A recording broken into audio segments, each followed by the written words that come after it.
جو خلاصہ چلتا ہے، کل سے انشاءاللہ میں پھر اپنی مسجد میں تراویح کے لیکچر اسٹارٹ کر دوں گا۔ بسم اللہ الرحمن الرحیم۔ آج امام حرم نے جو تراویح پڑھی ہے اس میں دوسرا پارہ پڑھا ہے، اور زیادہ تر مسجدوں میں دوسرا پارہ ہی پڑھا گیا ہے۔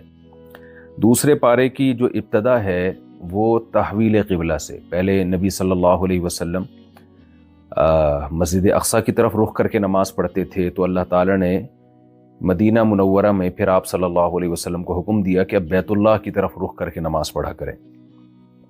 تو اس پہ یہود و نصارہ کی طرف سے بہت زیادہ اعتراضات ہوئے تھے کہ انہوں نے تو ابراہیم علیہ السلام والا قبلہ ہی چینج کر دیا۔ تو اللہ تعالیٰ نے کعبہ کی فضیلت بیان کی، اور اس پارے میں خاص طور پہ بتایا گیا کہ بھائی اس سے تمہیں غرض نہیں ہونی چاہیے کہ تمہارا رخ جو ہے مشرق کی طرف ہے یا مغرب کی طرف ہے، بلکہ اللہ اس کے رسول کی جو اطاعت کرے گا تو وہ کامیاب ہوگا۔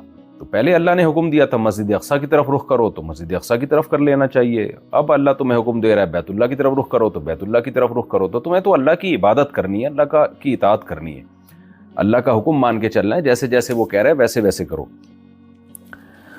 اور اس میں اللہ تعالیٰ نے جو ایک اہم آیت ہے وہ ہے یا ایھا الذین آمنوا استعینوا بالصبر والصلاۃ، اے ایمان والو صبر اور نماز سے مدد طلب کرو۔ غیر مسلم کیا کرتے ہیں، وہ جب ٹینشن میں اور پریشانیوں میں جاتے ہیں تو ان کے پاس پریشانیوں سے بچنے کے لیے نفسیاتی ڈاکٹرز یا میڈیسن یا ان کے جو موٹیویشنل اسپیکر ہوتے ہیں جو ان کو مختلف طریقوں سے گائیڈ کرتے ہیں، اس کے علاوہ ان کے پاس کوئی آپشن نہیں ہوتا۔ اللہ نے ہمیں بتا دیا کہ بھئی تمہارے پاس تو صبر اور نماز ہے، کیسے تم صبر کرو یہ سوچ کے کہ اس کا مجھے آخرت میں بدلہ ملے گا۔ یعقوب علیہ السلام پر کتنی پریشانی آئی ہیں، اور ہمارے نبی صلی اللہ علیہ وسلم پر کتنی پریشانی آئی۔